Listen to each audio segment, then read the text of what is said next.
నమస్తే, welcome to పూరా local special story.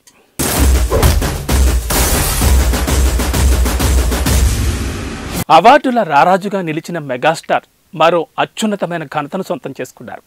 సినీ ప్రియులు, అభిమానుల గుండెల్లో పేరు సంపాదించుకున్న చిరు పలు ప్రతిష్టాత్మక అవార్డులు సొంతం చేసుకున్నారు.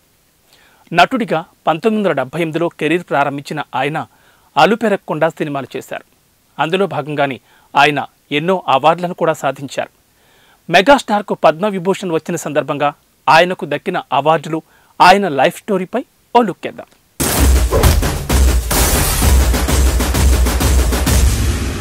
ఎన్టీఆర్, ఏఎన్ఆర్ కాలంలోనూ నిలదొక్కుని కృష్ణ, శోభన్ బాబులకు పోటీగా నిలబడి ఎగిసిపడ్డ కెరటం Chiranjeevi.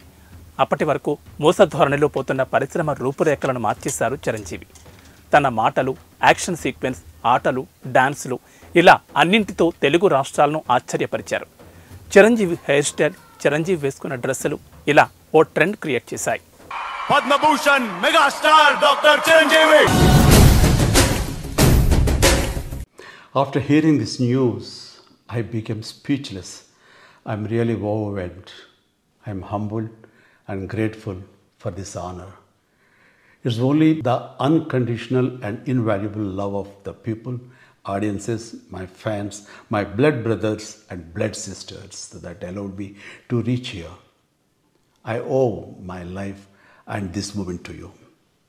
I always try to express my gratitude in ways that I can, though I know I can never do enough. On screen, the last 45 years of my film career, I have tried to entertain you to the best of my abilities.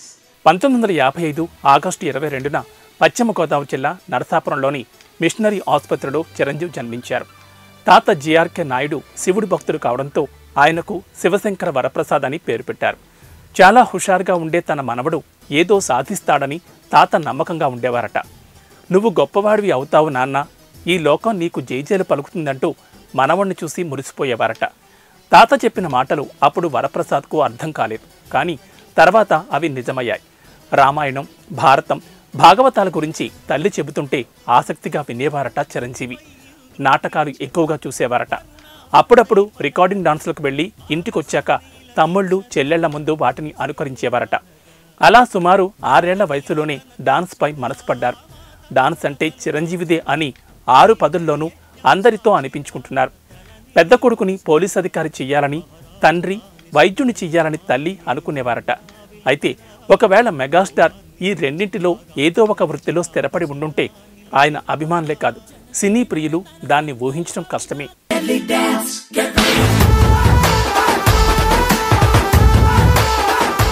Megastar Chiranjeevi గారికి ఈరోజు భారత ప్రభుత్వం పద్మ విభూషణ్గా ఆయన గుర్తించడం mega అభిమానులకి, అలాగే ఆ అభిమానుల్లో ఒకడైనటువంటి నాకు ఈ రోజు పండుగ రోజు. అన్నయ్య, ఎన్ని సినిమాలు అన్నయ్య? 155 సినిమాలు, 3 నంది అవార్డులు, 10 ఫిలింఫేర్ అవార్డులు, అలాగే మీ బ్లడ్ బ్యాంక్ నుంచి దాదాపుగా 10-11 లక్షల యూనిట్ల బ్లడ్ ప్రజలకి అవసరాలకి చేరింది. ఆ తర్వాత మొన్న కరోనాలో కూడా మీరు ఆక్సిజన్ సెంటర్లు 30 సెంటర్లు ఏర్పాటు చేయించారు. ఎన్ని సేవలు! ఇలాంటి సేవలకు భారత ప్రభుత్వం ఖచ్చితంగా గుర్తిస్తుంది కూడా. లేకపోతే మీలాంటి వారిని స్ఫూర్తిగా తీసుకుని చాలా మంది సేవా కార్యక్రమాల్లో పాల్గొంటా ఉన్నారు. వాళ్లలో నేను కూడా ఒకడిగా. నాకు స్ఫూర్తి ఏంటంటే, మనము సినిమా ఇండస్ట్రీకి వచ్చిన తర్వాత, మనల్ని ఇంత పెద్దవాళ్ళని చేసిన తర్వాత మనం కూడా సమాజానికి ఎంతో కొంత ఉపయోగపడాలి, సమాజానికి సేవ చేయాలనే ఆలోచన మాలాంటి వాళ్లకు కూడా వచ్చింది. సో ఇంత పండుగ రోజున మీకు, మీ కుటుంబానికి శుభాకాంక్షలు తెలియజేస్తూ, భారత ప్రభుత్వానికి కృతజ్ఞతలు తెలియజేసుకుంటూ, జై చిరంజీవ. ఇక సినీ రంగానికి మెగాస్టార్ చేసిన సేవలకు గాను 2006లో అప్పటి కేంద్ర ప్రభుత్వం ఆయనకు పద్మభూషణ్ అవార్డు ఇచ్చింది. ఇక 1987లో స్వయం కృషి సినిమా, 1992లో ఆపద్బాంధవుడు, 2002లో ఇందిరా సినిమాలకు గాను చిరంజీవి ఉత్తమ నటుడిగా నంది అవార్డులను అందుకున్నారు. అలాగే 1982లో శుభలేఖ, 1985లో విజేత, 1992లో ఆపద్బాంధవుడు, 1993లో ముఠామేస్త్రి, 1999లో స్నేహం కోసం, 2002లో ఇందిరా, 2004లో శంకర్ దాదా ఎంబీబీఎస్ చిత్రాలకు గాను చిరంజీవి ఉత్తమ నటుడిగా ఫిలింఫేర్ అవార్డులను అందుకున్నారు.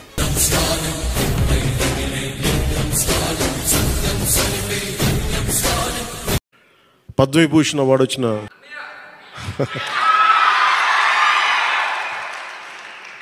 మా పెద్దన్నయ్య మెగాస్టార్ చిరంజీవి గారికి మనస్ఫూర్తిగా నా అభినందనలు తెలియజేస్తాను. 2006లో south for honorary legendary acting career పేరిట చిరంజీవి స్పెషల్ అవార్డును ఫిలింఫేర్ అవార్డుల్లో భాగంగా అందుకున్నారు. అంతేకాకుండా 2010లో ఆయనకు Filmfare lifetime achievement award దక్కింది. తెలుగు సినిమా రంగానికి చేసిన సేవలకు గాను ఆయనకు 2016లో రఘుపతి వెంకయ్య అవార్డు లభించింది. 2006లో చిరంజీవికి ఆంధ్ర యూనివర్సిటీ గౌరవ డాక్టరేట్ను ప్రదానం చేసింది. అంతేకాకుండా 1987లో దక్షిణ భారతదేశం నుంచి ప్రఖ్యాత ఆస్కార్ అవార్డుల ప్రధానోత్సవానికి హాజరైన ఏకైక నటుడు చిరంజీవి కావడం విశేషం. అక్కడ ఆ ఇంద్రుడిది, ఇక్కడ ఈ ఇంద్రసేనుడిది.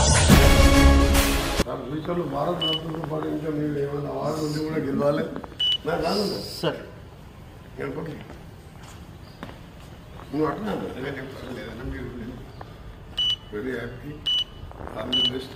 నిన్న నువ్వేళ్ళు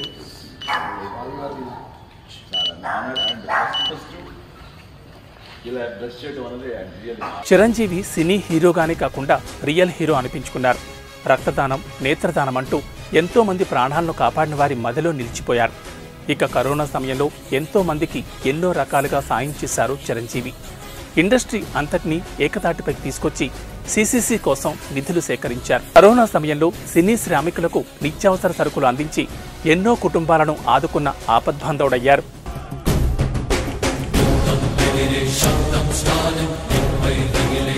శంకర వరప్రసాద్ నుంచి ప్రస్థానం మొదలై సుప్రీం హీరో చిరంజీవి గారి లాగా, అలాగే మెగాస్టార్ చిరంజీవి లాగా ఈ జర్నీలో చిరంజీవి గారు ఎన్నో అద్భుతాలు క్రియేట్ చేసి తెలుగు ప్రేక్షకుల్లోనే కాదు ఆల్ ఇండియా ఒక సెంట్రల్ మినిస్టర్గా, ఒక పార్టీ అధినేతగా ఎన్నో చూసేశారు.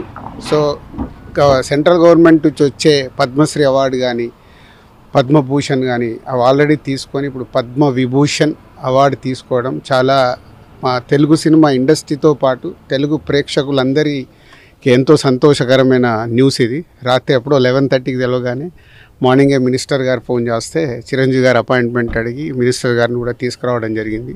సో ఇప్పుడే చిరంజీవి గారితో అన్ని గతాలు వారు మొదలైన దగ్గర నుంచి వారి ప్రస్థానం కూడా ఇప్పుడు ఒక 5 నిమిషాల్లో డిస్కషన్లో చెప్పడం జరిగింది. Very happy.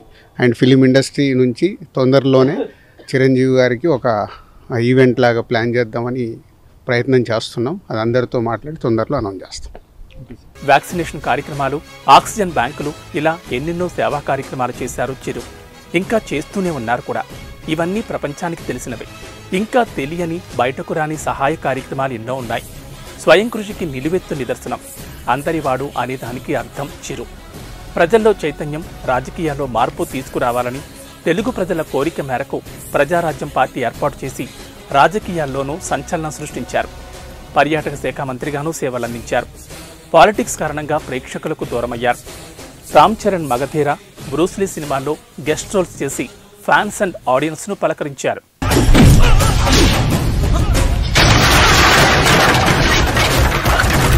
దాదాపు 10 ఏళ్ల తర్వాత ఖైదీ నెంబర్ 150తో హీరోగా రీఎంట్రీ ఇచ్చారు మెగాస్టార్. జస్ట్ టైమ్ గ్యాప్ అంతే అన్నట్లు రికార్డు స్థాయి కలెక్షన్లతో సెన్సేషన్ క్రియేట్ చేశారు. డాన్స్ మూమెంట్స్తో రచ్చ చేశారు. 60+లోనూ యువకుల్లా కనిపించారు. తర్వాత కొడుకు రామ్ చరణ్ నిర్మాణంలో హిస్టారికల్ ఫిల్మ్ సైరా నరసింహారెడ్డితో పాన్ ఇండియా స్థాయిలో సత్తా చాటారు. తాజాగా సంక్రాంతికి వచ్చిన వాల్తేరు వీరయ్యతో చిరు తనలోని పూర్తి మాస్ యాంగిల్ను ప్రేక్షకులకు మరోమారు రుచి చూపించారు మెగాస్టార్. మాస్ అనే పదానికి బొడ్డు కోసి పేరెట్టిందే ఆయన వాల్తేరు వీరయ్య. మన మెగాస్టార్ కు పద్మవిభూషణ్ అవార్డు దక్కిందంటూ మెగా ఫ్యాన్స్ సంబరాలు చేసుకుంటున్నారు. ఎంత ఎత్తుకెదిగినా ఒదిగి ఉండడం మెగాస్టార్కే దక్కింది. పద్మవిభూషణ్ అవార్డు దక్కడం పట్ల తెలుగు ప్రజలు హర్షం వ్యక్తం చేస్తున్నారు. రికార్డ్స్ లో నీ పేరుందన్నమాట. ఇది ఇవాల్టి స్పెషల్ స్టోరీ. మరో అంశంతో మళ్ళీ కలుద్దాం. నమస్తే.